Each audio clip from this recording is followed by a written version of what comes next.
Então, boa noite a todos, bem-vindos de volta ao Parabellum. Aqui está o presidente Amedeo Madaluno e hoje à noite vamos falar sobre a China.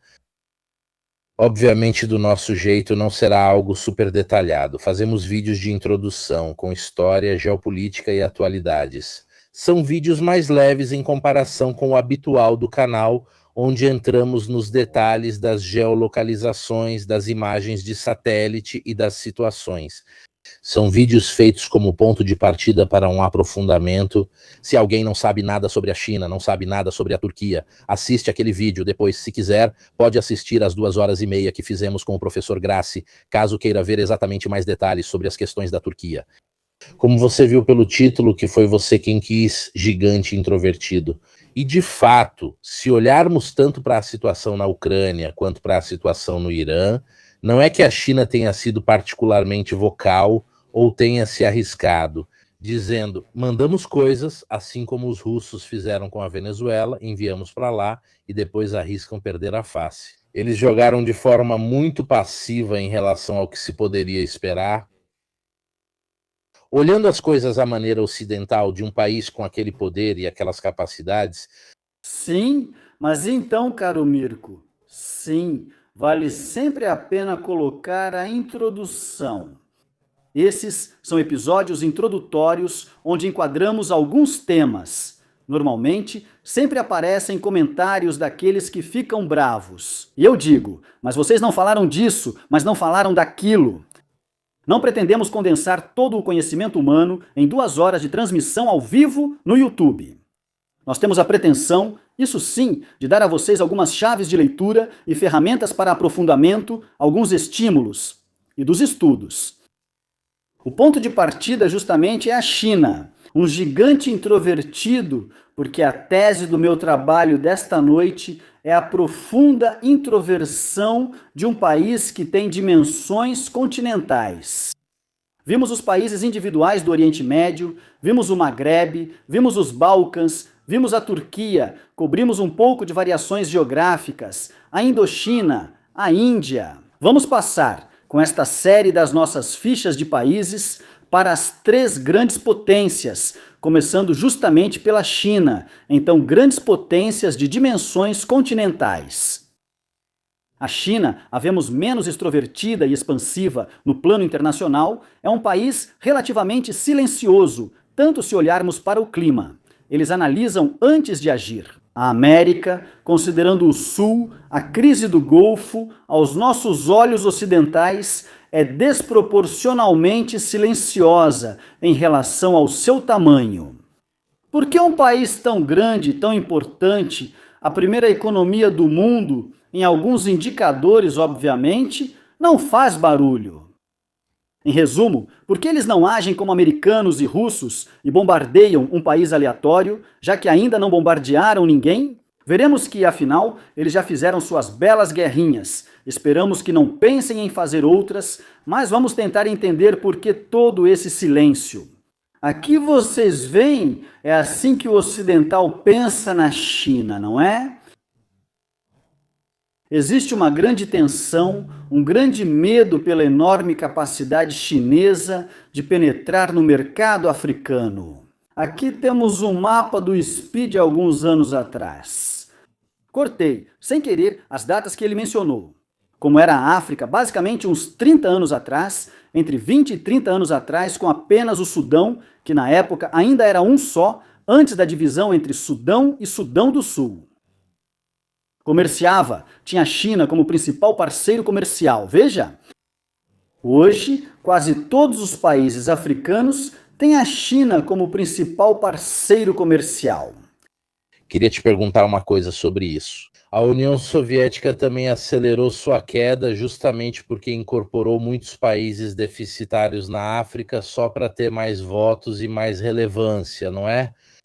A China assumiu esse papel com soft power, mas faz isso de uma maneira diferente. Ou seja, enquanto praticamente os russos subsidiavam e por isso esses países se tornavam um peso morto, principalmente quando houve o período da mudança no valor da produção de alimentos.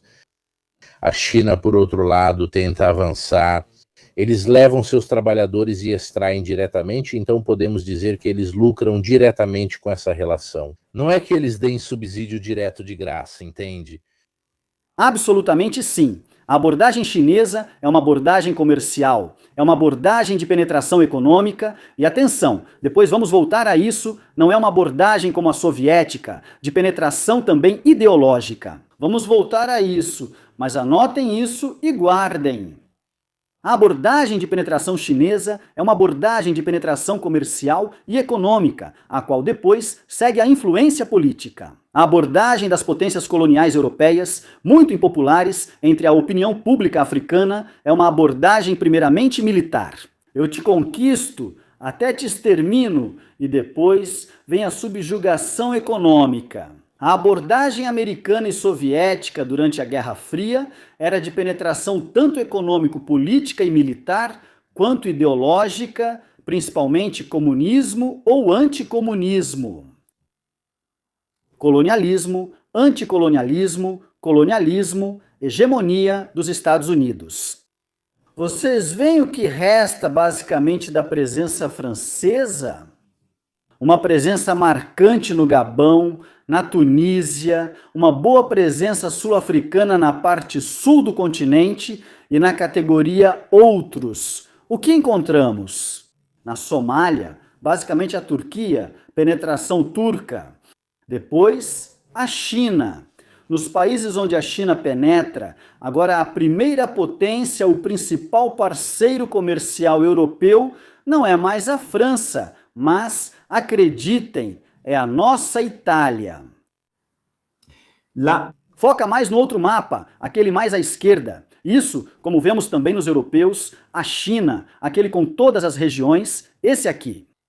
Vemos como no debate, no diálogo, na dialética entre a China e seus vizinhos. Muito obrigado, Antônio. O globo terrestre está ótimo. Muito obrigado mesmo. Vocês veem as províncias e os governatorados em que a República Popular da China está dividida, assim como as regiões e as regiões autônomas, especialmente aquelas historicamente habitadas por minorias étnicas, como no Sul, Yunnan, Tibete, Xinjiang ou Turquestão Oriental, habitado por uma significativa minoria turcofona e muçulmana, e, obviamente, a Mongólia Interior. Outra região, Ningxia, habitada pelos Hui, que são chineses Han, mas de religião muçulmana. Obviamente, autonomia. Assim como na Rússia existem os oblastes autônomos, sim, enfim, autônomos, amigo, 2 vezes, mas de autonomia mesmo não tem absolutamente nada. Vamos ver as regiões de fronteira disputadas com a Índia, com a qual a China lutou, se não me engano, 2 ou 3 guerras de fronteira, concluídas basicamente em empate, e alguns analistas dizem que não. Os chineses venceram porque outros dizem que não. Os indianos resistiram porque é basicamente um empate. Que tiveram um peso em que o político dormia. Porque com a política dos Gandhi, a Índia não era particularmente armada. Em vez disso, a intervenção chinesa de forma traiçoeira, até mesmo na disputa deles com o Paquistão, etc., fez com que eles mudassem de ideia. Foi aí que começou a militarização da Índia. Até quando foi? 56, se não me engano. Até aquele momento, a Índia não tinha nem de longe um exército como deveria ter para um país daquele tamanho, sabe? Concordo totalmente, sim. Foi isso mesmo que aconteceu. Depois temos os pontinhos verdes embaixo. Então aquela ilhazinha, né, aquele ponto no extremo sul, é uma área disputada com o Vietnã. E depois temos Taiwan. Já fomos informados até mesmo pela grande mídia. Taiwan, República da China, o que resta da China nacionalista, que reivindica o controle, controle, obviamente, sobre toda a China continental, e devo dizer também sobre algumas províncias hoje controladas pela Rússia, alguns territórios controlados pela Rússia, sobre os quais a República Popular da China, por outro lado, não faz reivindicações oficiais. Por mais que se diga, além, claro, das declarações nacionalistas e do debate nacionalista interno. Em cinza claro, as ilhas de Ayu, disputadas com o Japão. São território japonês, Jiaoyu, Senkaku em japonês, mas a China as reivindica. Então, os óculos ocidentais para olhar a China são os das suas disputas com os vizinhos. E do grande medo de que isso possa levar a conflitos abertos. Como já aconteceu, por que com o Vietnã? A China, em 77 a 78, se não me engano, travou uma guerra de fronteira, a última guerra travada pela China, e perdeu. Lá, não há dúvida, os chineses perderam. Além disso, foram repelidos com baixas. Eles queriam impor sua vontade ao Vietnã. Eram ilhotas entre o Vietnã e a China? Não era isso. Aquilo foram confrontos nos anos 90. Antes disso, houve a Guerra de Fronteira. Sim, foi uma guerra de fronteira causada por motivos políticos mais do que territoriais. Os chineses queriam punir o Vietnã, dar uma lição ao Vietnã por causa da campanha vietnamita contra os Khmer vermelhos cambojanos, que eram pró-chineses. Então, se olharmos para as últimas guerras que a China lutou, de 49 até hoje, desde a proclamação da República Popular da China, tivemos a Guerra da Coreia empatada, as guerras com a Índia, 2 ou 3, não me lembro, empatadas, e a guerra com o Vietnã, perdida, então vários empates e uma derrota, e temos a quase vitória das guerras travadas no mar a partir dos anos 90 guerras, confrontos, escaramuças até aqui. Então vemos como, ao avançar, a China adquire cada vez mais confiança em seus próprios meios militares, principalmente em relação aos vizinhos. Então esse é o grande medo ocidental, que é a China. Eu acrescentaria as guerras sino-japonesas, no sentido de que o grosso foi feito pelo exército oficial, o de Kenai Kesheshek, ou seja, Chiang Kai-shek.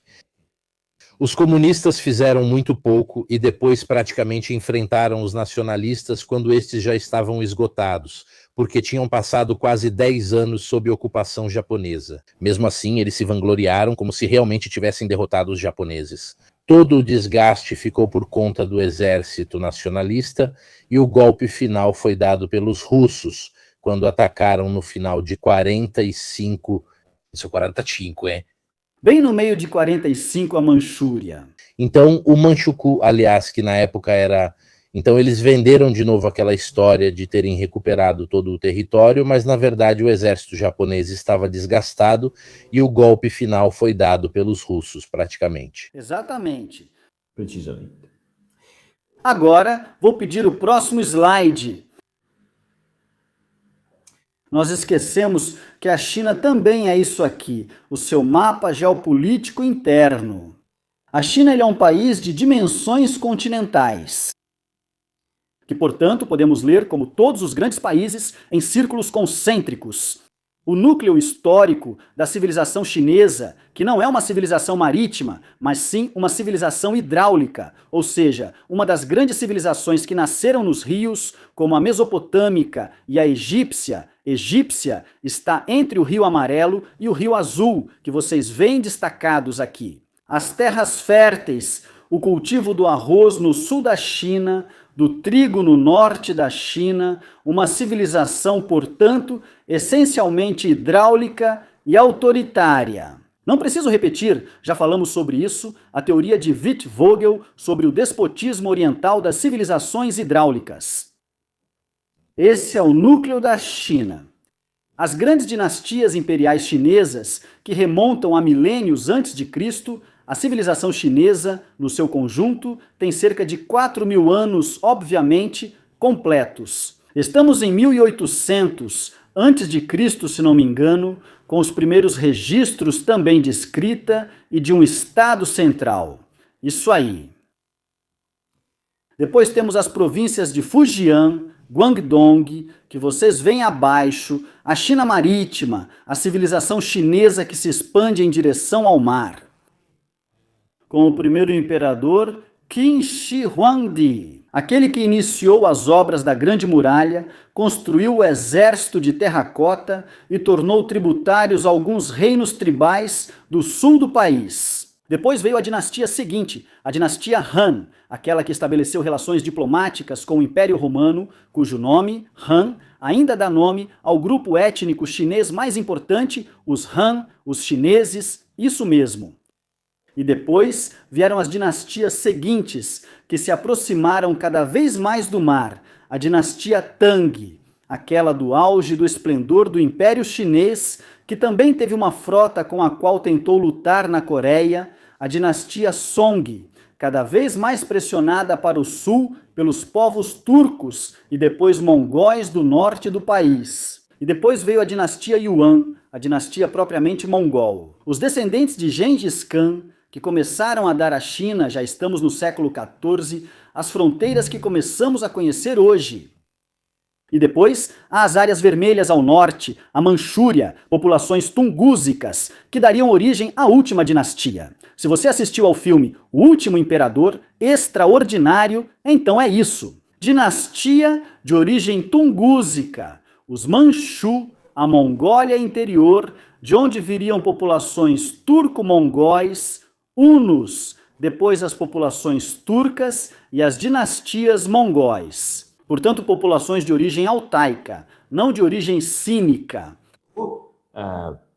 que contribuirão fortemente para levar o budismo à China, por exemplo, e assim ideais estrangeiros. Através dessas populações chegará o Islã à China, serão a ponte com a Rota da Seda. É isso, basicamente. Depois, a oeste, o que nós chamamos de Turquestão Oriental ou Xinjiang, ou chame como quiser, com o nome chinês, com o nome turco, etc. Uiguristão, terra de antigas dinastias, sempre turcofalantes, porta de entrada do maniqueísmo, do islamismo, do cristianismo nestoriano e terra de passagem do budismo. A ponte com a Índia e depois abaixo o Tibete.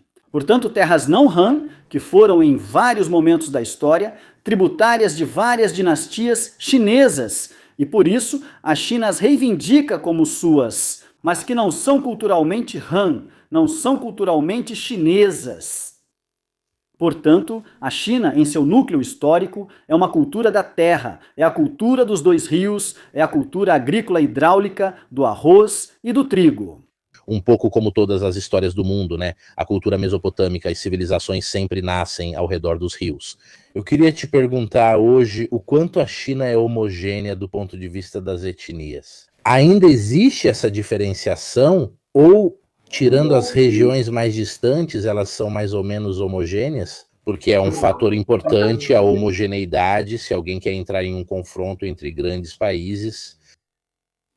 Eles têm dezenas e dezenas de minorias étnicas. Uma população de 1 bilhão e 400 milhões, não apenas 1 bilhão e meio, mesmo que digam isso, depois vamos chegar lá. Uma população de 1 bilhão e 400 milhões de pessoas. Tem dezenas e dezenas de grupos étnicos diferentes, reconhecidos oficialmente. O núcleo massivo da população chinesa é formado pelos chineses Han, ou seja, populações de cultura e língua cínica, que têm o legado cultural do confucionismo, principalmente também do budismo, do taoísmo, de suas religiões tradicionais, seu paganismo chinês. Que essas populações absorvam minorias étnicas, bem, isso é resultado da história. Eles, obviamente, até mesmo olhando para os traços do rosto, sabem distinguir um chinês do norte de um do sul, de um mais do interior. Obviamente, os sotaques. O chinês oficial é o mandarim, o chinês de Pequim, mas no sul da China, especialmente em Xangai, falam-se muitos dialetos, muitas variantes dialetais. Existem chineses católicos? Sim, ou seja, há vários grupos religiosos também. Variantes dialetais, todas com o mesmo sistema de escrita. O chinês tradicional, que tem dezenas de milhares de caracteres, o chinês simplificado de Mao, que tem alguns milhares. Agora, não sou um sinólogo, me corrijam se eu falar alguma besteira, mas o importante é destacar isso. Então, tem uma certa homogeneidade do povo chinês, depois, especialmente nas áreas tribais ao sul, em Yunnan, no Tibete e em Xinjiang, há identidades culturais distintas. Mas atenção, um chinês Han ou um chinês Han, mesmo que seja muçulmano, vai construir sua mesquita com pagodes. Eu vi isso com meus próprios olhos. Existe uma forte tendência da civilização chinesa, uma grande força da civilização chinesa, de assimilar tudo o que chega até ela. Os mongóis se sinizaram, os turcos se sinizaram, os muçulmanos se sinizaram. Os jesuítas, os famosos jesuítas e euclidianos, vestidos como monges para entrar na corte do imperador, como canta Batiato. Entenderam que se quisessem levar o cristianismo para a China, teriam que se vestir como monges budistas, usar referências culturais confucionistas para traduzir os textos cristãos e retratar a Virgem Maria como a deusa Wangin, que é a deusa da compaixão no budismo, por exemplo.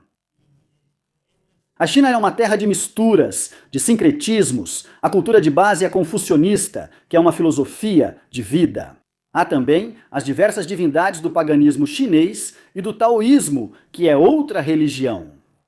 Também é interessante que o budismo e o shintoísmo tiveram uma influência muito forte no Japão. O shintoísmo é nativo do Japão. O shintoísmo, que tem muitas coisas em comum se a gente for ver com as antigas, digamos. Pegam algumas coisas do budismo chinês. Por exemplo, Dragon Ball, a história do deus Shimya, e o romance Jornada ao Oeste, que é tipicamente chinês. A cultura japonesa e coreana pegam muito da China. Culturas ocidentais têm uma base cultural influenciada principalmente pela grega e latina. O shintoísmo é japonês, japonês, japonês. São raízes profundas, né? São raízes, por exemplo, até mesmo do cristianismo. Não, o famoso número 12 que remonta até a época de Gilgamesh, para dar uma ideia, tem a coisa suméria, né? O famoso chapéu pontudo de peixe do Papa, que remete claramente a isso. Então, exatamente não, é precisamente assim. É precisamente assim. Então, esses existem. O maniqueísmo, que é uma religião de origem iraniana, completamente desaparecida no Irã, passa para a China, onde se torna uma religião de mistérios, que se espalha em seitas secretas que originam a tríade ou máfia chinesa. Próxima luz. Há atritos entre o Estado e as várias confissões religiosas, inclusive no período do comunismo, etc. Na China, o Estado sempre controlou a religião. O imperador deve oficiar os rituais, isso já é dito por Confúcio. Então a religião tradicional chinesa, os rituais confucionistas ao céu, o taoísmo, estão sob controle imperial. Nos palácios imperiais, há a pagoda taoísta, o templo confucionista, o templo budista, religiões sob controle do Estado. Isso gera atritos com grandes monoteísmos universais, como Islã e cristianismo, e suas consequências. O Estado chinês hoje, sob a dinastia vermelha, se chama Partido Comunista, mas é apenas uma das outras dinastias imperiais. Dinastia Vermelha tenta fazer o que os imperadores chineses sempre fizeram, ou seja, controlar as religiões. Não. Isso causa problemas principalmente com a Igreja Católica por causa das nomeações dos bispos. Com um diálogo que continua, impulsionado pelo rei. Isso é um avanço de décadas, perseguições contra os cristãos e aberturas importantes feitas pelo Papa Francisco. Mas é interessante a abordagem chinesa, em vez de ter uma abordagem violenta japonesa. Por exemplo, lembrem-se da revolta dos cristãos e depois do extermínio dos cristãos no Japão. Eles realmente os baniram e exterminaram, castelos inteiros foram incendiados, onde os cristãos tinham se escondido e foram sitiados. Os chineses preferem um método de controle, não adianta combater uma religião, é melhor controlá-la diretamente. Tentar controlar, sim, o chinês tem essa abordagem, o que não exclui perseguições, até mesmo severas, especialmente durante o maoísmo. Mas sim, a abordagem chinesa é um pouco menos categórica do que a japonesa.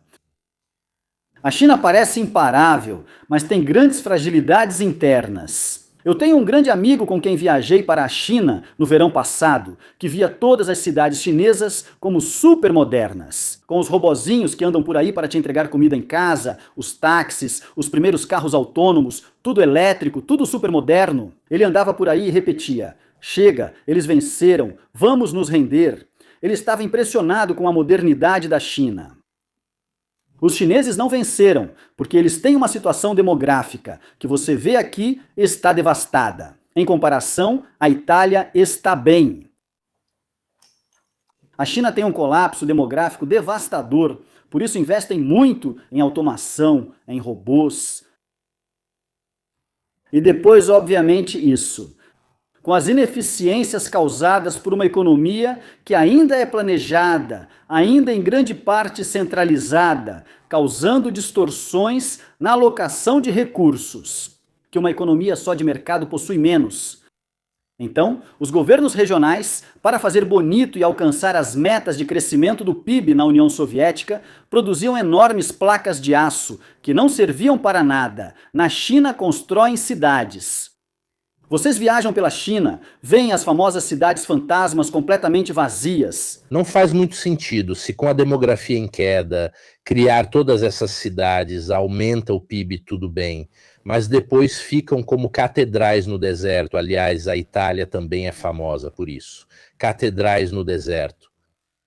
Não, mas aqui é em outra escala, ou seja, eles construíram cidades para milhões de habitantes que estão vazias e vão continuar vazias. Você entende que está desperdiçando recursos, capitais e energias? Quis fazer essa pergunta porque acho que nunca é abordada. Como é vista a migração para a China? Quer dizer, vimos que a falta de pessoas literalmente na Europa levou a uma grande migração forçada por causa de guerras, fomes, etc., mas também desejada. Quer dizer, eu me lembro de 500 mil de sírios, 2 milhões de turcos na Alemanha, etc. Também houve uma busca, entre aspas, por mão de obra barata. A China tem políticas para dizer venham para a China ou algo assim, ou não é particularmente aberta? A cultura japonesa é tremenda. Ultimamente eles tornaram... Outro dia eu estava assistindo, lembro do Ciao Japone, um canal com o qual fiz uma live há 4 anos, mando um abraço para eles também, que diz que agora no Japão, por exemplo, ficou muito mais restrito conseguir o visto. Coisas como, se você quiser renovar o visto, precisa ter estado no Japão por pelo menos 5 anos antes. Trabalhar, tem que pagar taxas enormes, estamos falando de milhares de euros por um visto. Então os japoneses, que já sempre tiveram isso como cultura geral, agora têm ainda mais. Eles se tornaram ainda mais fechados do que o normal. Então, as culturas confucionistas de base são refratárias, mas não por maldade, é porque realmente são culturas às quais é difícil se adaptar. A China sempre foi aberta a influências estrangeiras em sua história. Eles absorveram todas as religiões estrangeiras. O budismo, ou seja, que está tendo um grande retorno, porque como todas as sociedades antigas, a China também está se voltando para o fatalismo. Os templos budistas estão lotados assim. E estão cheios, paradoxo dos paradoxos, de jovens. Aliás, pergunto ao meu guia chinês, mas vocês dizem que o país é oficialmente um país comunista e, portanto, não é separado. Oficialmente, vocês promovem a laicidade. Mas por quê? Aqui o templo budista de Xangai está cheio de jovens que rezam. Ela te olha, pensa por 30 segundos, processa. Que resposta posso dar? Na China, a liberdade religiosa. Não, o Estado promove a laicidade. Promove... Sim, entendi. Esse é o refrão. Mas por que aqui está cheio de pessoas do templo budista, todos jovens? Na China, a liberdade religiosa. Não repita para mim a historinha que mandaram você repetir. Eu também pegava pesado e tal.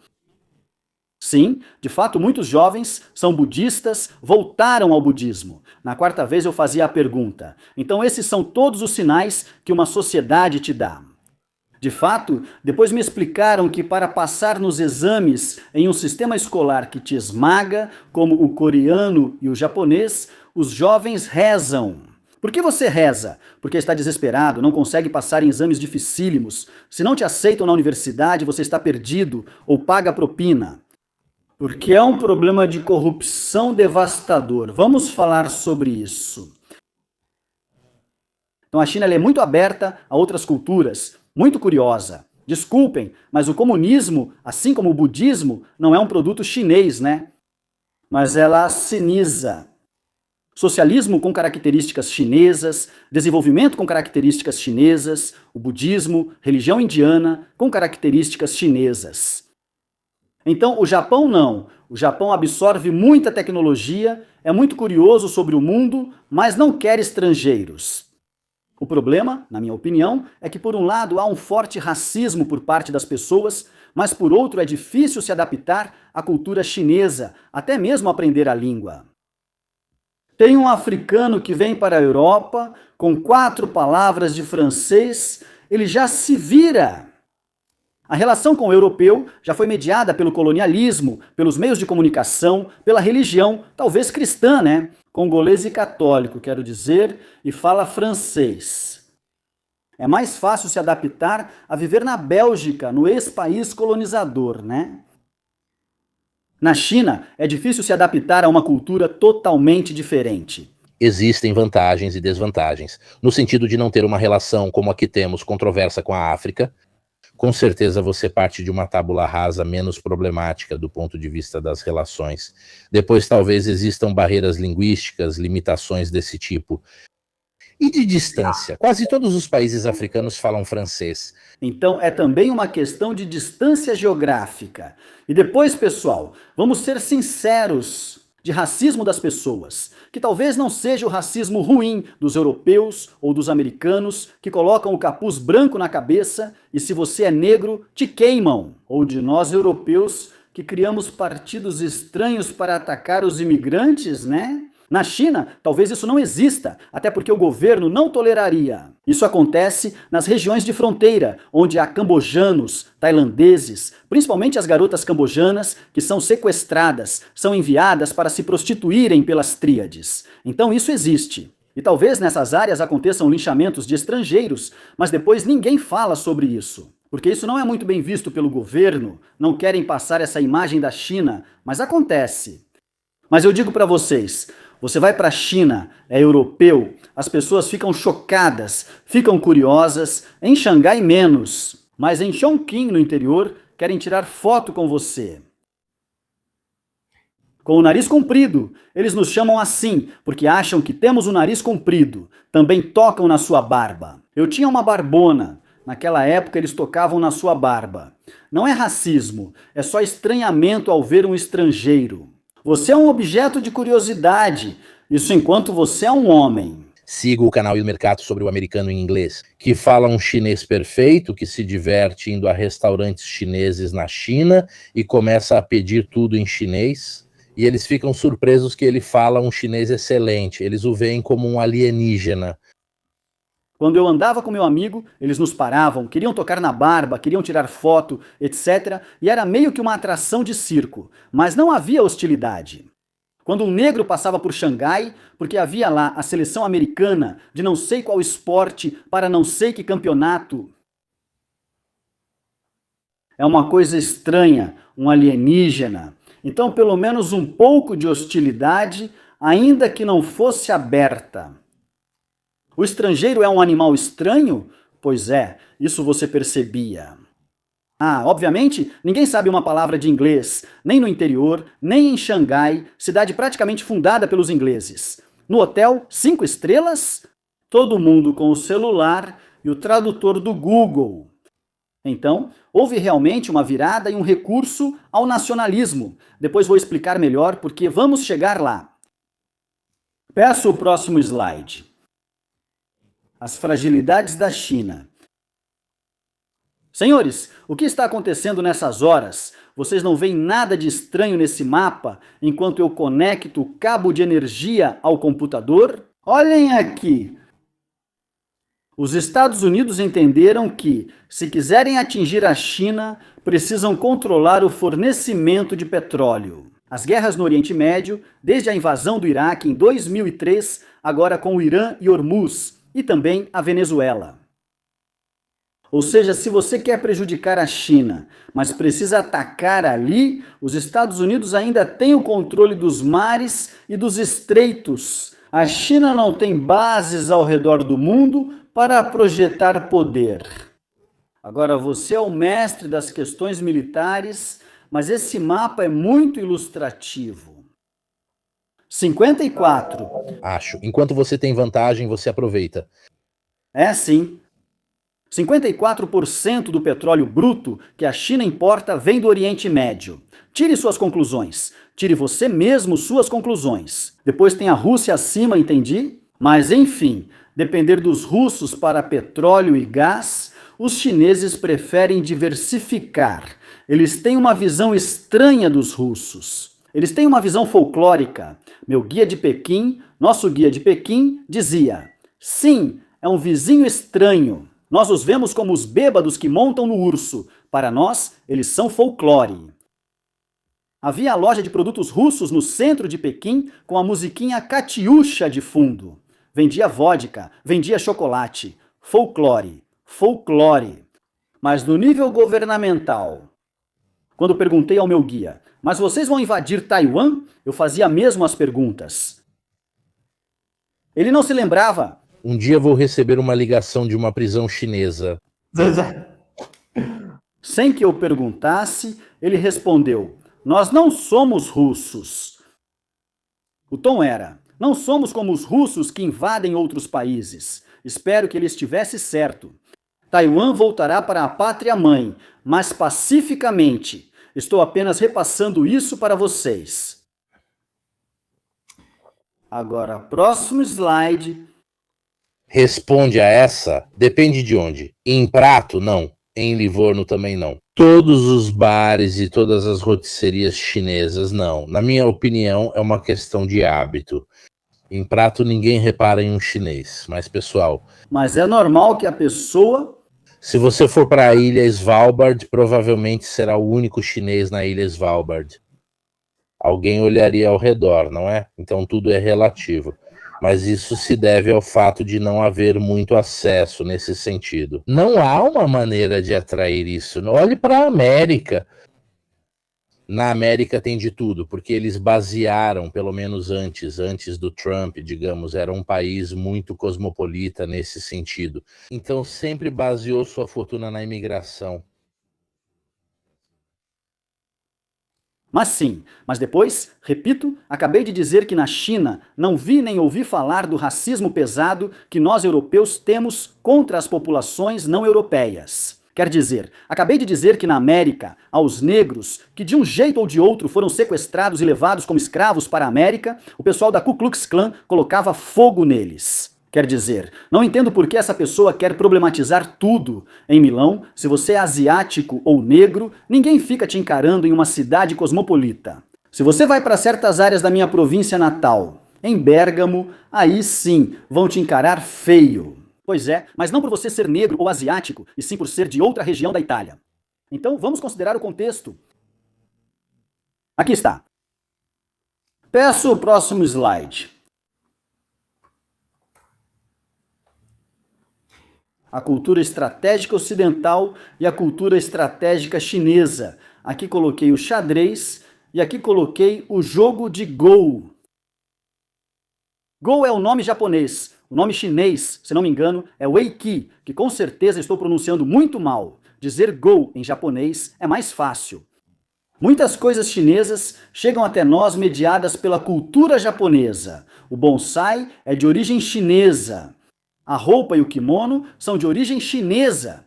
Muitas coisas. Há quem diga que até mesmo o sushi pode ter origens chinesas. Aqui eu não vou me arriscar. Porém, como a China ficou fechada por décadas por causa do comunismo, enquanto o Japão se abria ao Ocidente, ao consumismo ocidental, muitos produtos culturais chineses chegaram até nós através do Japão.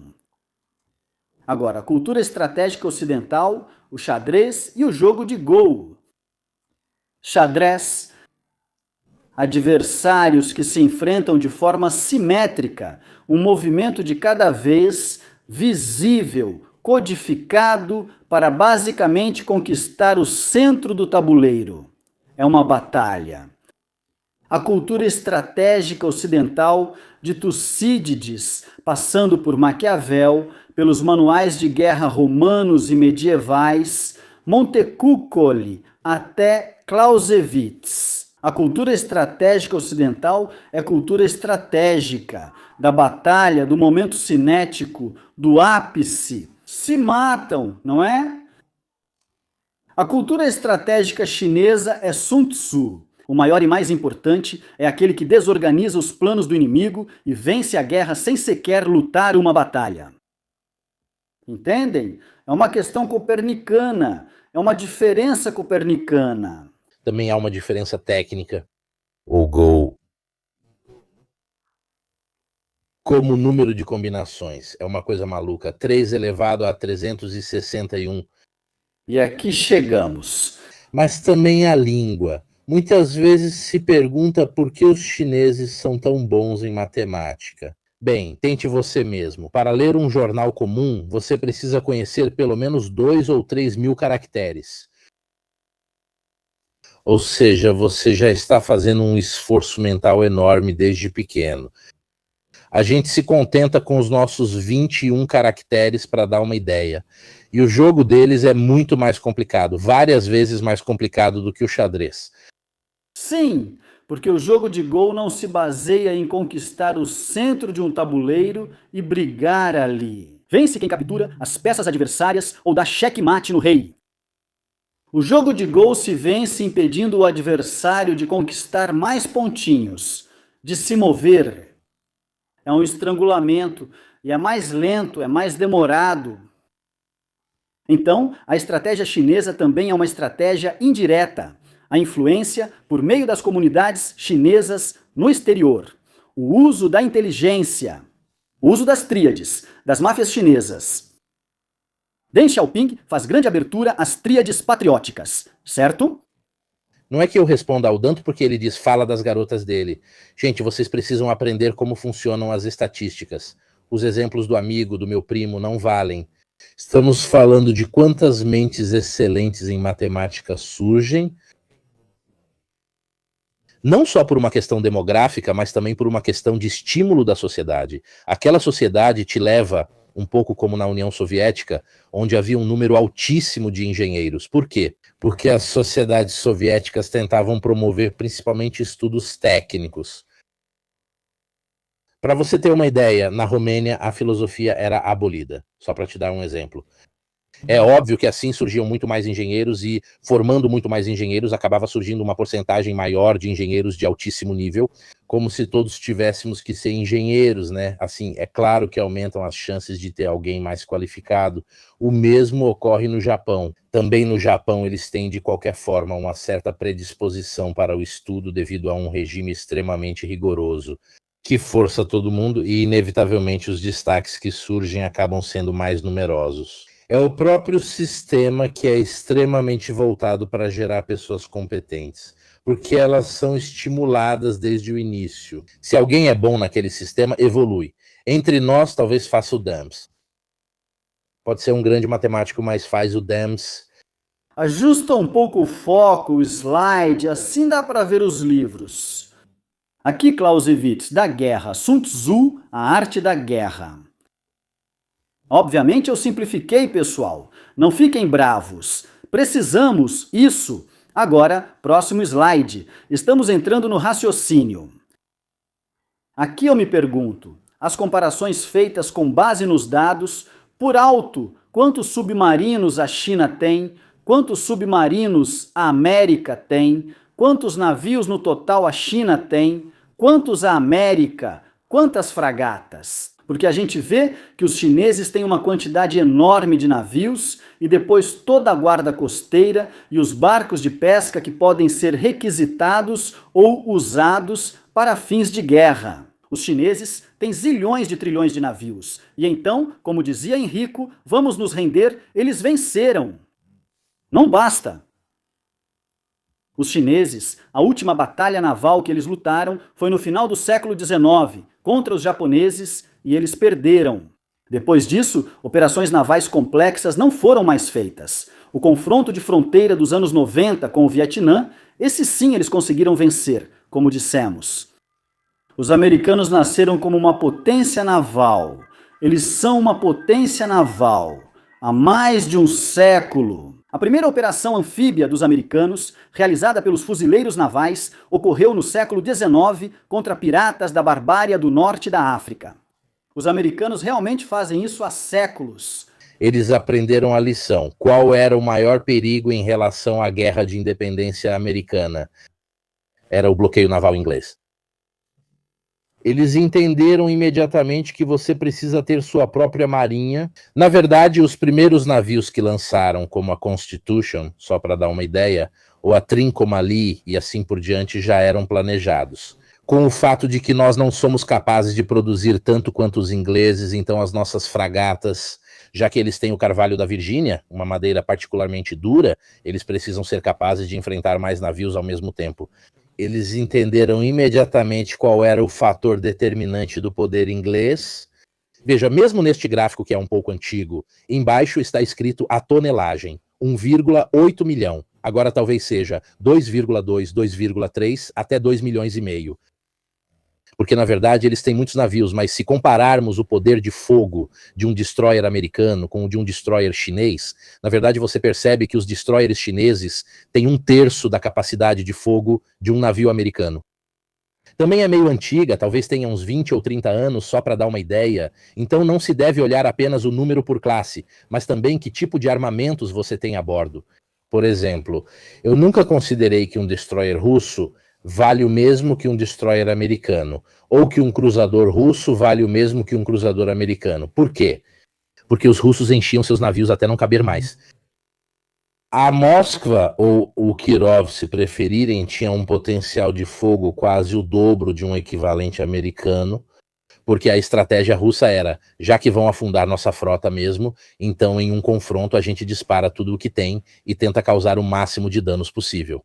Então, olhar apenas para um navio de uma classe contra um de outra não te mostra toda a capacidade.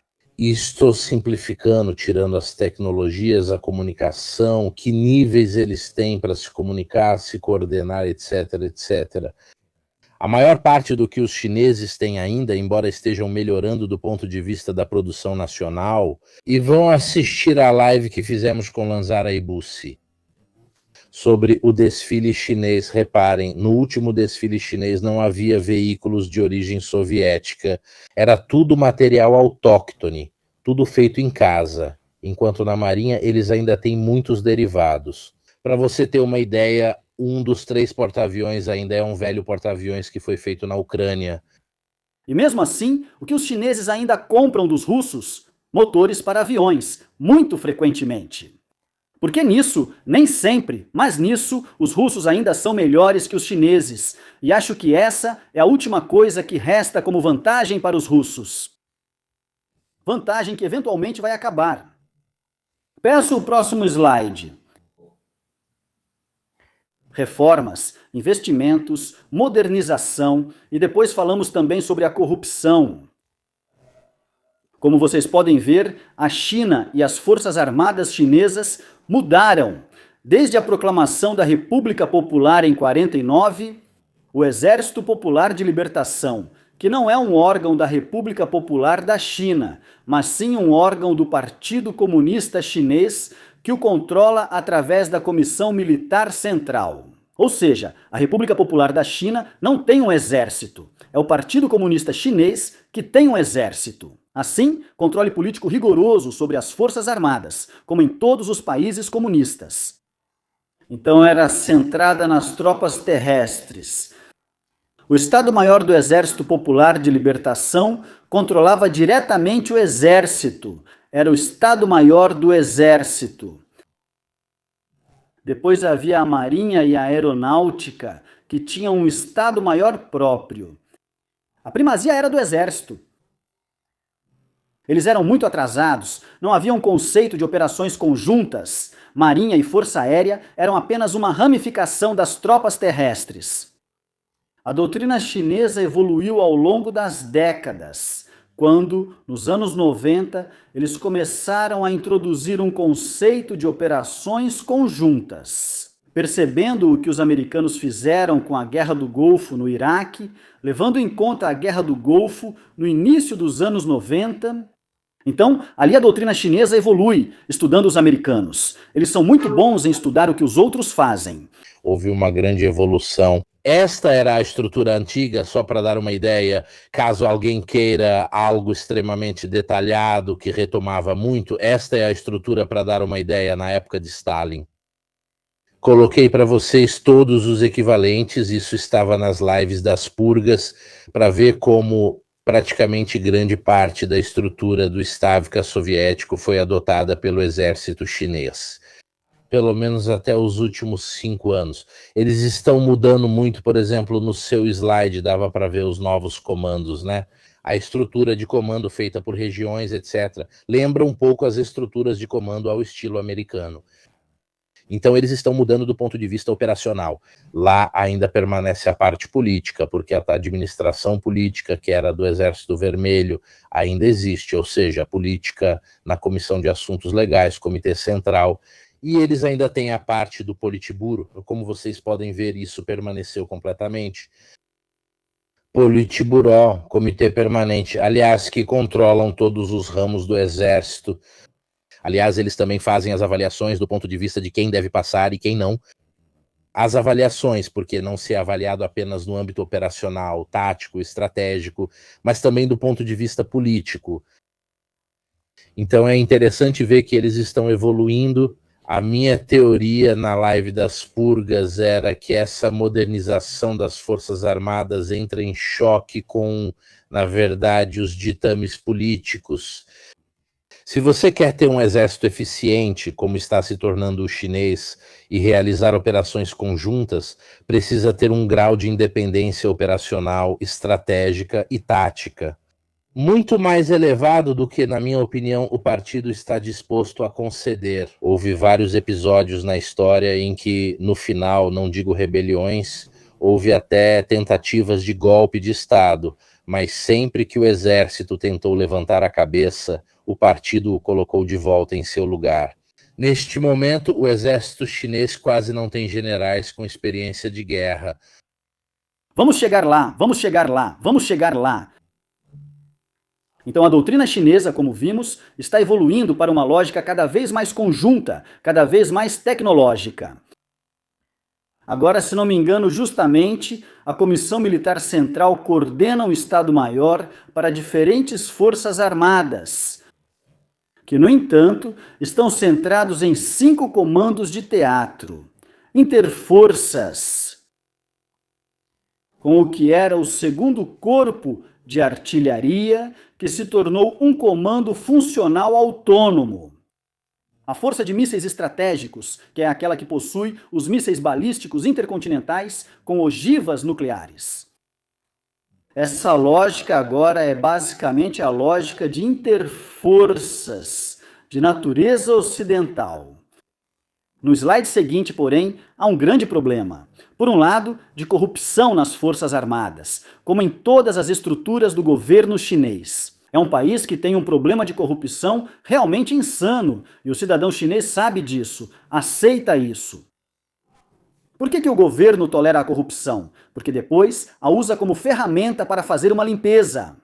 Se todos são corruptos, todos têm algo a esconder, todos podem ser expurgados. Esse é o esquema das expurgas que Xi Jinping acabou de fazer, eliminando, entre outros, os generais mais autônomos em pensamento, incluindo o último que tinha experiência em combate, o oficial que mais lutou na guerra sino-vietnamita. Se não me engano, Zhang Yuxia era o último, não era? Zhang Yuxia, exatamente. Então, removido. Sob investigação, há um que está na ativa. Considerando as notícias limitadas da China, pessoal, já que não há tanta transparência. Sim, vi algumas notícias que encontrei para a live sobre as purgas. Na verdade, eu descobri que um deles não tinha sido eliminado pelo Xi Jinping, mas sim pela outra turma. Eles também se eliminavam para tentar assumir o controle. Depois chegou Xi Jinping, e como a turma de Zhang Yuxia estava vencendo, Xi Jinping a removeu, e então nem se sabe se vão nomear outros, se vai ser reformado. Neste momento ele faz às vezes, basicamente, mas só restou ele. Como dizia Guzante, eu mantenho 4 ou 5 todos brigados entre si que não possam se ver. Exatamente, esse é o ponto. Então agora, quando analisamos as forças armadas chinesas e a capacidade da China de fazer guerra, estamos falando de um país que tem capacidades industriais enormes, que nós no Ocidente não vamos mais igualar. Capacidades tecnológicas enormes, que nós no Ocidente hoje temos dificuldade, tentamos igualar. Uma demografia devastada. Quem eles mandam para morrer na guerra são filhos únicos, estão se robotizando, não é? E um exército marcado pelo nepotismo, corrupção, onde se é promovido mais por fidelidade política do que por competência. E nenhuma experiência. Então, esse é o ponto. O que estou dizendo? Que nos Estados Unidos não existe corrupção? Não estou dizendo isso. Que nos Estados Unidos não existe nepotismo? Não estou dizendo isso. Que nos Estados Unidos não existem promoções por fidelidade política? Basta ver quem é o atual secretário da guerra. E então, digamos que a atual liderança dos Estados Unidos diz que quer combater a China, mas está trabalhando em vão. Enfim, isso é algo que está bem evidente. Claramente, na China, tudo isso tem uma escala diferente, uma escala chinesa. Além disso, sua capacidade industrial produtiva, repito, não será mais igualada ou alcançada pelo Ocidente. Precisamos matá-lo pela cabeça. Aqui está. Mas também é verdade que a China não tem a experiência de combate que os Estados Unidos têm. E esperamos que nunca venha a ter. Esse é o verdadeiro ponto. Por outro lado, na tecnologia, a competição está aberta. Aqui eu bato em retirada diante de você e de um Marco Bussi, mas vou lhes dar alguns pontos para reflexão. A China Dissemos que a China é um país comunista. Sim. Pela Constituição, sim. Eles ainda têm os planos quinquenais. O que define o comunismo é a propriedade estatal, pública, coletiva, dos meios de produção. Atualmente, acredito que já é possível ser proprietário de terrenos e edifícios, além das fábricas. Portanto, a privatização dos meios de produção está quase totalmente concluída. Portanto, a transição para um país capitalista, não só de fato, mas também de direito, está em uma fase extremamente avançada. No entanto, existe um partido chamado Partido Comunista que, pela Constituição da República Popular da China, tem primazia nos órgãos de governo. Existem outros partidos menores. Há 8 partidos legais na China. 7 são fantoches, completamente inúteis. É o Partido Comunista que tem a primazia. É um partido comunista que, por estatuto e acredito também pela Constituição da República Popular da China, refere-se ao pensamento de Marx, ao marxismo-leninismo, a Mao Zedong, a Deng Xiaoping e depois a Xi Jinping, que é o núcleo do partido. Vocês andam pela China, não encontram um livro de Mao? Vou à livraria de Xangai com livros em língua estrangeira. Tem um livro de poesias de Mao, mas aqui tem o canto do Xi Jinping. Vou a Xangai, no prédio onde foi fundado o Partido Comunista Chinês, vendem os livros de Xi Jinping. Talvez ali tivesse um livro de Mao. Mas o cantinho, mas cada líder tenta, existe esse culto da personalidade de passar de um para o outro. A verdadeira ideologia, meus senhores, não é o comunismo ou o socialismo com características chinesas, que é o termo que eles usam e que, na minha opinião, é muito mais interessante. A verdadeira ideologia é o nacionalismo com características chinesas, com o forte controle de um partido único, que é apenas a nova dinastia imperial. E justamente com um nacionalismo que se veste de tomada de consciência da antiguidade e da superioridade da cultura chinesa.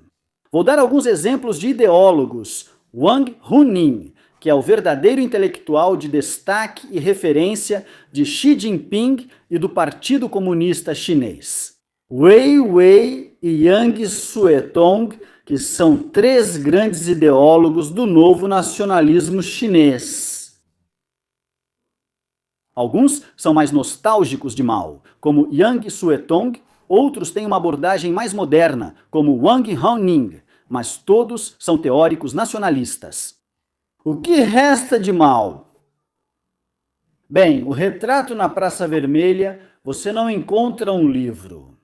O próprio maoísmo chinês, porém, ao contrário do comunismo soviético, nunca tentou se espalhar tanto por aqui, nem financiar grupos maoístas. Eles tinham uma relação com os Khmer Vermelhos, tinham uma relação com algumas facções de guerrilheiros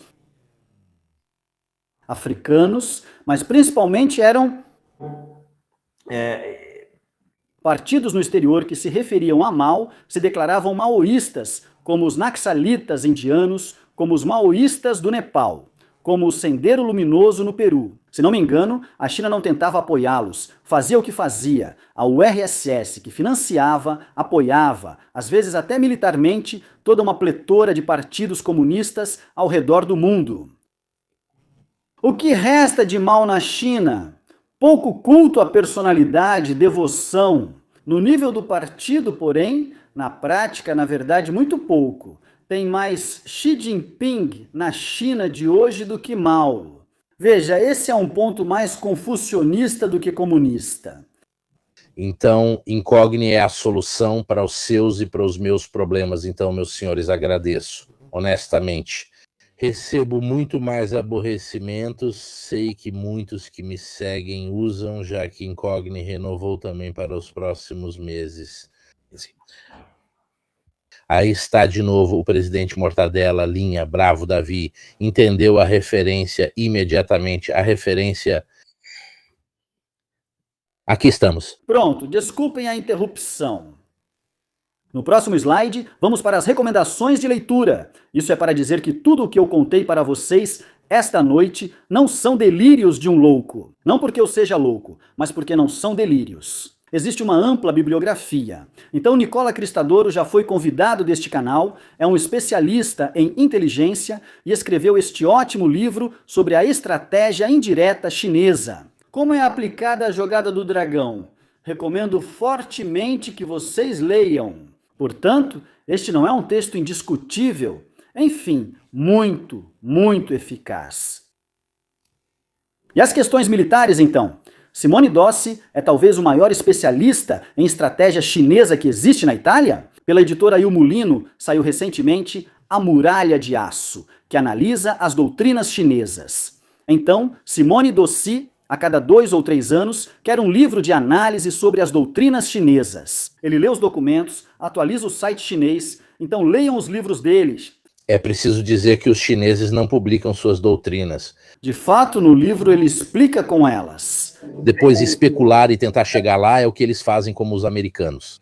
Olhem, estamos fazendo a multi-warfare. Eles apresentam os artigos ou coisas do tipo como se não existisse o livro branco. Os russos também fazem isso, porque até os russos escrevem um documento doutrinário, pelo menos um de enquadramento, principalmente... Os russos escrevem isso. Tudo bem, aqueles são mais genéricos, porém, por exemplo, se a gente olhar o que era escrito nos anos 90, os americanos produziram muita coisa. Há uma discussão enorme sobre guerra multidomínio, doutrina, etc. Os chineses não existe um livro que diga é isso que gostaríamos de fazer. É preciso conseguir o livro branco que eles publicam de tempos em tempos. Sobre as doutrinas, o texto de referência sobre as doutrinas militares chinesas é o da Defesa, para quem lê em inglês. China's Military Strategy. 1949. Então isso é um pouco antigo. Porque naquela época, na defesa ativa... Era a primeira doutrina. Era a defesa passiva, no sentido de que você nos invade, nós te atacamos como vespas, você vem, invade, e nós te atacamos como vespas de todos os lados. Depois perceberam. E aqui entra o Ocidente, principalmente depois da Primeira Guerra do Golfo. Que esperar o adversário te atacar? Se forem os americanos, eles te nocauteiam, então você não pode fazer isso. Então volta-se, muda-se o conceito, né? Ou seja, a defesa ativa, afastar o adversário, que é basicamente o que todas as potências fazem. Os russos têm a obsessão pelos estados tampão. Os americanos querem travar a guerra em qualquer lugar, menos na América, de preferência nas costas da Europa, da Austrália ou em Taiwan. Afastá-lo. Eles, por sua vez, adotam a defesa ativa. O que me impressiona, especialmente ao observar a China nos últimos 20 anos, é que eles aprenderam praticamente todas as lições do Japão. Se alguém observar o período em que o Japão se industrializa e começa a desafiar a Rússia, e depois os ocidentais em geral, eles até esquecem suas próprias tradições, ou seja, adotam roupas ocidentais. Vejam, mesmo que seja um filme meio ruim, mas O Último Samurai é meio besteira, mesmo que seja vagamente inspirado, mas tem alguns aspectos que são realistas, como o fato de que você não podia mais usar o penteado de samurai e assim por diante. Com o tempo, eles relaxaram ao perceber que não é obrigatório usar terno e gravata. Tudo bem, você também pode lembrar da sua cultura. Não é coincidência que mais de 3 milhões de katanas foram produzidas na Segunda Guerra Mundial. Porque aquela cultura permaneceu, mesmo tendo proibido o uso da espada nos anos 20, nos anos 30, só para dar uma ideia, então as coisas tinham mudado. Porque se alguém observa a progressão militarista japonesa e a econômica, até mesmo do ponto de vista industrial, se parece muito com a trajetória chinesa. E de fato, qual era? A ideia japonesa era criar a esfera de coprosperidade e aumentar ao redor do Japão toda a área de influência, para combater um possível adversário o mais longe possível da pátria-mãe. No final, você sempre chega à mesma conclusão: se precisa criar uma força militar, uma marinha, etc. Daí esse conceito de defesa ativa. Quando eu vi as linhas, não só aquela famosa de 13 traços, depois depende do documento. Mas a segunda linha que os japoneses queriam alcançar lembra bastante as linhas que pretendiam atingir. Um pouco, um pouco, um. Então, essa defesa ativa significa uma defesa muito mais distante da pátria-mãe. Não estamos falando da costa entre a China e Taiwan, estamos falando de chegar muito além de Taiwan, até mesmo começar a se aproximar de Guam, o que já é significativo, porque, aliás, são águas internacionais. Quem me impede de manter minhas forças lá? Exato. Sobre isso, remeto a um livro escrito por 2 amigos meus, O Desafio do Pacífico, que é um livro. Sim, enfim, aceita-se. Vamos lá, colocamos isso também em alguma infografia, um livrinho daqueles pequenos, curtos, não tem nada a ver. O único que fala sobre esse tema. Então, é um pouco, digamos, em italiano, é o texto de referência. Agora, brincadeiras à parte, para quem, como Lanzara, é apaixonado e sente excitação sexual. Sobre os detalhes técnicos dos aviões, existem todos os livros da Aerion. Este é sobre o J-20, sobre o caça furtivo. E depois tem os da Arpia Publishing, que porém vejo que publica cada vez menos. Eles fizeram coisas lindíssimas, se você olhar. Lá em cima, Flashpoint China, com a análise de todos os distritos militares, os aviões, estimando também o número deles. E assim por diante, as versões do Sukhoi importadas, produzidas na China sob licença, copiadas. Excelente editora, publica muito pouco, nem sei se ainda existe ou se fechou há alguns anos. Eu diria que hoje o ponto de referência é a Alien Publishing, tanto em qualidade quanto em continuidade de produção. Sobre as questões militares falaremos depois. Aqui está a história chinesa para quem lê francês. Temos Etienne Ballaz, A Burocracia Celeste, pesquisa sobre a economia e a sociedade da China tradicional. Grandíssimo sinólogo, talvez o maior sinólogo da grande escola sinológica francesa, que produziu Marcel Graney, que produziu coisas extraordinárias. Etienne Ballaz, sob o ponto de vista econômico e sociológico, talvez o mais importante, publicado pela editora Il Mulino, Retorno a Confúcio, que explica como há uma revalorização de Confúcio que havia sido praticamente banido durante a Revolução Cultural. Então, com Mao, em certo momento, o que acontece? Começa o atrito. Ele quer mais poder em suas próprias mãos, expulsa os conselheiros soviéticos, o famoso cisma sino-soviético, então briga com Khrushchev. Precisamos nos industrializar. Grande salto adiante. Um motivo óbvio, ele está destruindo o mito de Stalin, então o mito do personalismo de Mao está criando o seu próprio. Exato, grande salto adiante. Todos vivendo nas comunas, todos cultivando, todos produzindo aço com siderúrgicas espalhadas e ineficientes. Vamos exterminar os pardais, assim eles não comem os tipos de grãos.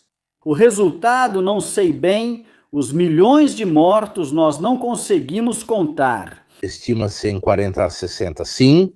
Tem uma coisa de doido. Então o que Mao faz? É estranho porque são exatamente os mesmos erros da União Soviética, a industrialização, a coletivização das terras, etc. Depois eles fizeram outros pagarem ainda mais caro, tipo a Ucrânia, mas também outros lugares, até internamente. Então isso também é interessante de ver, que eles repetem exatamente os mesmos erros, com exatamente os mesmos resultados.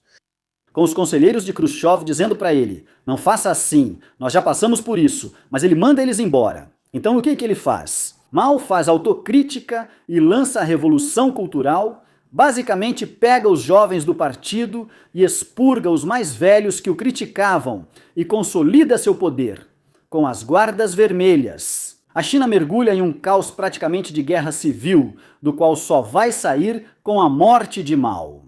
Então a China perde anos de história em relação ao resto do mundo, e Deng Xiaoping terá que abrir o país, modernizá-lo, etc. Confúcio, que com a Revolução Cultural tinha sido deixado de lado, depois será reabilitado, e este livro explica toda a questão.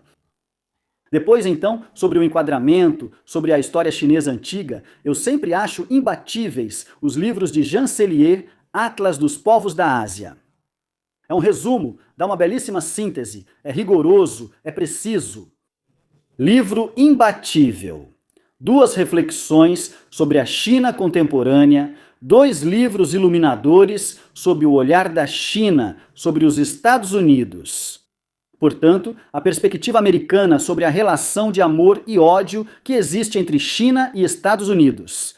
É um livro extraordinário, se lê de uma vez só de tão bem escrito que é. Meus parabéns ao autor que eu não conhecia. É um livro incrível, leiam. Como a China se abre nos anos 80, como recebe a cultura americana. E depois, o que acontece? E depois, essa disposição para a abertura é quase traída, porque os chineses se sentem traídos pelos americanos. Mas como assim queríamos nos abrir para vocês e agora vocês nos rejeitam? Mas também o retorno do nacionalismo chinês, este livro escrito por um historiador chinês, então um olhar chinês sobre a China, ascensão e queda da China imperial, origem social do desenvolvimento do Estado.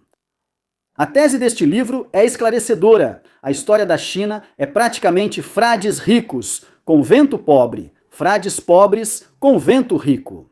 Quando você tem um imperador forte, um poder central forte, que esmaga as burguesias nascentes, esmaga a aristocracia, esmaga as autonomias locais. O Estado chinês é forte, mas a sociedade civil se empobrece e lança as sementes da desintegração posterior.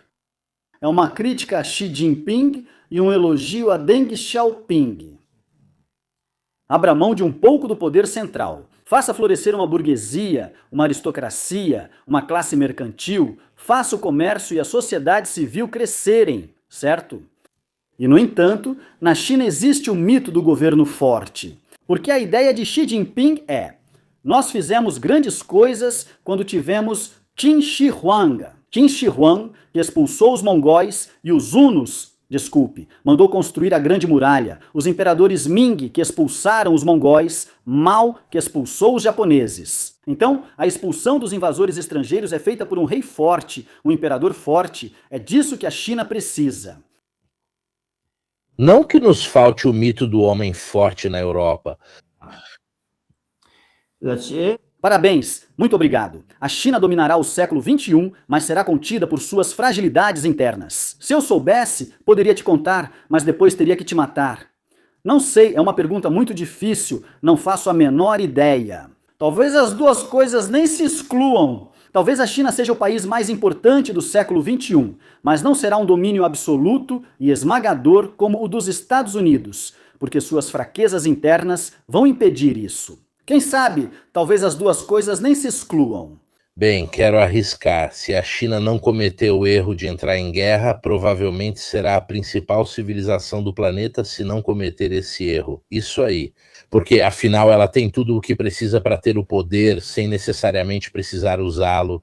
Do ponto de vista cinético, eles têm a maior economia, a maior industrialização, usam bem o soft power e não têm um histórico comprometedor com a maior parte do planeta. Talvez os indianos e o Tibete talvez discordem, mas de modo geral para o resto do mundo não há problema. Então, para eles bastaria não fazer uma guerra, não cometer o erro que todos os países que se industrializam cometem, se militarizam, etc. Fazer uma guerra, porque isso seria o maior desastre para um país como este. Infelizmente, 4.000 anos de história militar nos dizem que sempre acaba indo parar ali. Eu confio na sabedoria chinesa, porque, honestamente, nessa confusão que estamos enfrentando nos últimos 4 ou 5 anos, os únicos mais racionais e sensatos foram os chineses. Sim. Até agora, eles não tiveram a estupidez de fazer guerras e criar problemas pelo mundo afora. Tem um comentarista que escreve: em toda a sua história milenar, eles nunca tentaram ir além da sua própria região geográfica, nunca fizeram expedições coloniais. Qual é a região geográfica deles? Quem decide isso? A região geográfica? Não. Até a China teve seus próprios expansionismos. Vimos isso antes, dos 2 rios, foi crescendo e assim por diante. Até porque é um continente enorme, caramba. Quem decide qual é a zona geográfica? O Todo-Poderoso atribui a cada um uma zona geográfica. Não funciona assim. Vai perguntar aos turcos do Turquestão e aos chineses: calma também, não quero fazer sinofobia. Perigo amarelo. Aliás, eu confio na sabedoria chinesa como Mirko e espero que uma civilização milenar seja profundamente respeitada. Faccia valere in modo positivo. Por outro lado, porém, também não quero idealizar tudo o que não é ocidental, nem ocidentais brancos, colonialistas, maus, a ruína do mundo, e os outros são bons. Ou seja, eu não quero fazer nem disso, um pouco a teoria, né? É fácil dizer que as freiras são castas no mosteiro, mas aí a gente leva elas para as boates e depois a gente conversa. O mesmo vale aqui. Vamos ver quando eles tiverem um mega exército, uma mega marinha, se vai ser fácil serem castos ou se vão usar isso, porque a tendência é usar isso em detrimento da história que você tem. Quer dizer, não é preciso fazer isso. Eu não quero ser nem sinofóbico, nem sinófilo, nem misocínico. Quero dar uma leitura a mais objetiva possível. Aqui estão as fontes. Depois compartilharemos os slides. Agora peço ao Mirko e espero que Giovanni Cecchini esteja nos acompanhando. Eu disse para ele nos acompanhar porque tem a minha parte cinematográfica. Lanzara, tenho fetiche por aviões. Eu sou um cinéfilo. Para a professora Maria de Cardelli: como podemos olhar para a China no mundo? O que a China exporta como produto cultural? A culinária? E o cinema? Eu adoro comida chinesa, pelo menos uma vez por semana eu vou a um restaurante chinês, é a minha culinária preferida, acho realmente variada e também saudável. Queimando o pão, ou seja, óleo. Praticamente grandes culturas produzem grandes culinárias, não há dúvida. Então, depois uma culinária variada, com variedades regionais, com uma alta gastronomia de corte e uma culinária popular extraordinária. O cinema. O outro grande produto é o cinema. Então, o cinema chinês, podemos olhar para esse cinema para entender aquela história, aquela civilização. Aqui quero roubar mais 10 minutos de vocês. A liberdade de expressão, nos piores períodos do maoísmo, estava em Hong Kong, onde nasce também um cinema de ação. Aqui eu lhes dou Harbold, que é um clássico, mas também um cinema mais intimista, mais introspectivo. Se vocês não assistiram Amor à Flor da Pele, pessoal, é um dos meus 10 filmes preferidos. É um filme de uma doçura, de uma graça, de uma introspecção. A fotografia, as músicas, as interpretações, é um filme comovente, de altos e de lirismo. Vocês realmente precisam assistir Amor à Flor da Pele. Vocês precisam assistir. É um cinema de introspecção, onde se vê uma Taiwan globalizada, homens de negócios que viajam pelo mundo. O próximo filme marcante é Hard-Boiled Dremula. Eu disse Taiwan, quis dizer Hong Kong, desculpem, Hong Kong, Hong Kong. Hong Kong sobre Hard-Boiled. E é um cinema de ação, é um cinema divertido, é um cinema que muito cedo já agrada ao público ocidental e americano. Então também um olhar para a exportação do produto cultural. A linguagem, então, começa aos poucos a evoluir também na China continental, com as aberturas dos anos 80 e 90, novas linguagens no continente. E temos um cinema que começa a ganhar prêmios em Cannes, Palma de Ouro, Adeus, Minha Concubina, de Chen Kaiji, que agora faz filmes de propaganda, mas na época fazia filmes livres. Os anos 90 foram um período de liberdade na China, de maior liberdade. E depois, 4 prêmios Oscar para o wuxia, que é o gênero de filmes fantásticos ou de época de artes marciais, O Tigre e o Dragão. Fantásticos, com referências históricas, porque é interessante. Alguns dos mestres que são mencionados ali, como a Espada Verde, etc., na verdade retomam alguns mitos. Ang Lee, grandíssimo diretor de cinema, que fez 4 filmes. Eu adoro também toda a série, tipo A Batalha dos Três Reinos. Lindo, lindo. Ao contrário do cinema indiano, que eu acho horrível. Bollywood, o cinema indiano chinês. O indiano fez sucesso quando lançou alguns filmes de artes marciais. Atenção! Existe um cinema indiano de autor, também há um cinema culto em Bangladesh. A Canção da Estrada é um dos filmes considerados mais importantes do cinema mundial. Aqui está um conjete. Eu chego lá. O problema é que o cinema indiano lança coisas assim. Salam Bombay, feito pela mãe de Mamdani, prefeito de Nova York. Além disso, porém, faz uma produção enorme, em vez desse cinema popular, que não fala com as culturas não indianas. Essas danças, essas referências à mitologia hindu, realmente fica difícil. O cinema chinês encontrou linguagens próprias, as aberturas dos anos 90, o direito à crítica, a crítica social, as bicicletas de Pequim e ladrões de bicicleta. Obra-prima do neorrealismo italiano, que critica as condições da sociedade italiana no pós-guerra. Aqui se critica a sociedade chinesa do boom econômico.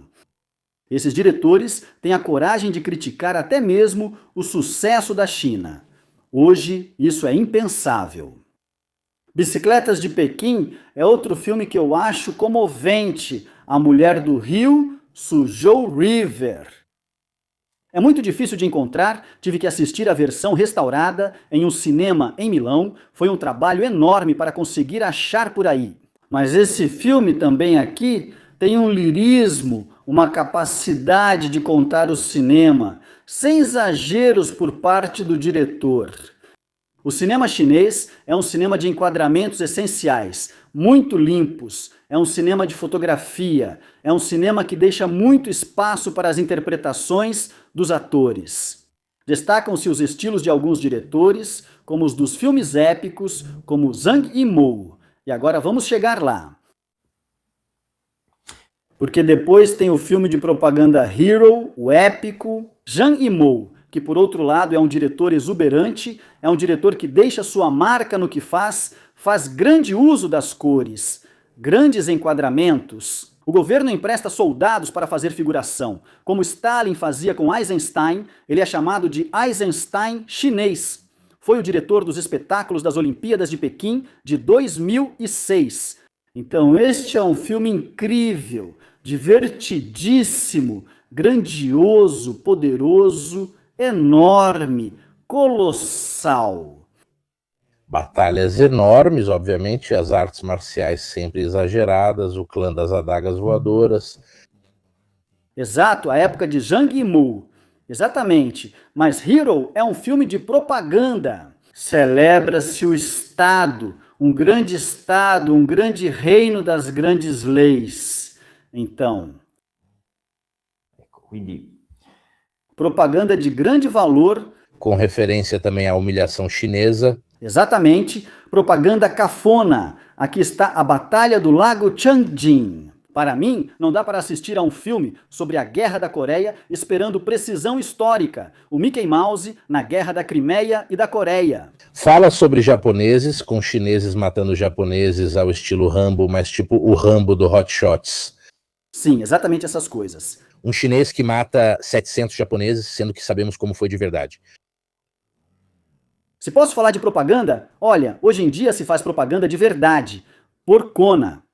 O mais porco é o Rambo chinês, que é o Wolf Warrior. Do ponto de vista do porém... Espera, eu salvo uma pessoa. Nesse filme tem Scott Adkins. Sim, sim. Scott Adkins, pessoal, assistam aos filmes dele se vocês gostam de artes marciais, porque ele é pouco conhecido, mas é um monstro nas artes marciais. Scott Adkins. Tecnicamente, não tenho nada a dizer sobre o Wolf Warrior. Tecnicamente, não tenho nada a dizer sobre a Batalha do Lago Changjin. Você vê que eles têm recursos, vê que eles têm dinheiro, fundos, vê que sabem usar, vê que sabem fazer os efeitos especiais. Muita computação gráfica em Batalha do Lago Changjin, Wolf Warrior, por outro lado, impecável, mas como outro filme sobre piloto de caça. Agora não me lembro o nome, um Top Gun em versão chinesa, lindíssimo. 800 Heróis, um filme colossal sobre a resistência em Xangai contra os japoneses. Quero dizer, tecnicamente não há nada a dizer sobre esses filmes. O problema é que, tirando 800 Heróis, que esse até é bom por si só. Não é ruim, eu assisti, mas veja que nisso eles são parecidos com os japoneses. Assistam A Última Viagem do Yamato, um filme japonês muito retórico. Muito romântico. Essa viagem acabou muito mal. Ultimamente os japoneses têm me decepcionado, começaram a fazer filmes que são vagamente nostálgicos, que celebram coisas que eu adoro. A Yamato é uma história péssima, chamavam de Hotel Yamato porque praticamente não fez nada.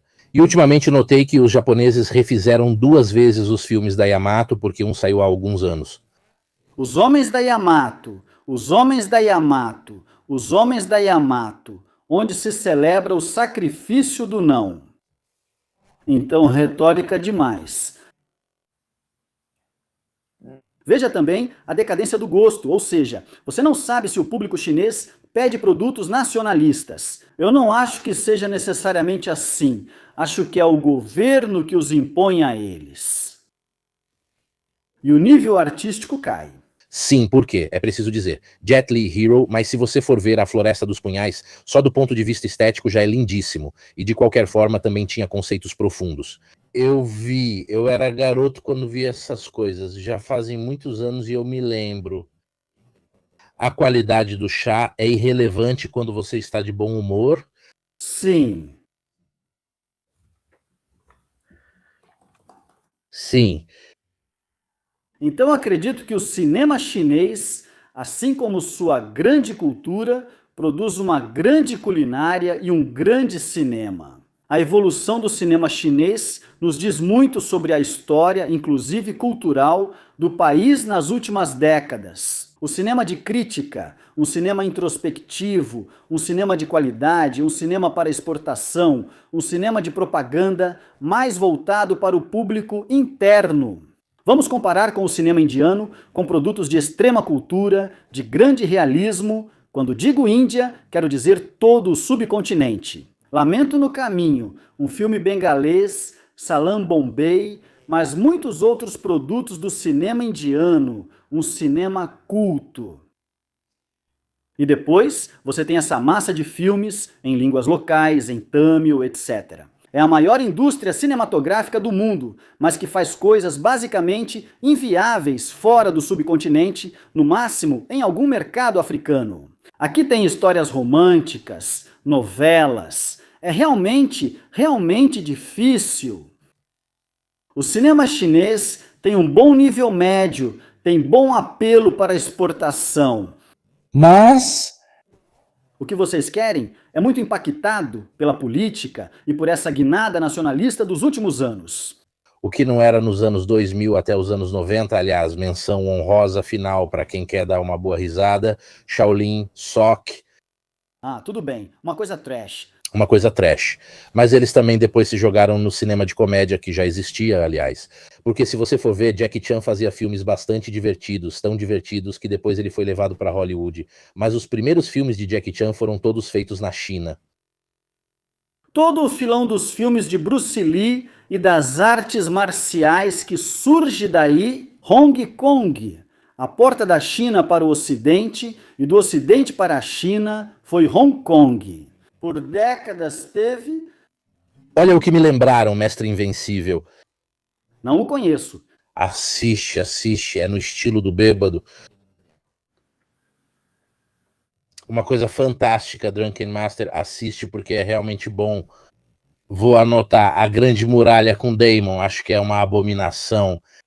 Mas foi uma tentativa de levar Zhang Yimou, se não me engano, para Hollywood para fazer. Então, vocês se lembram de Quem Quer Ser um Milionário? Aquele filme indiano que ganhou o Oscar?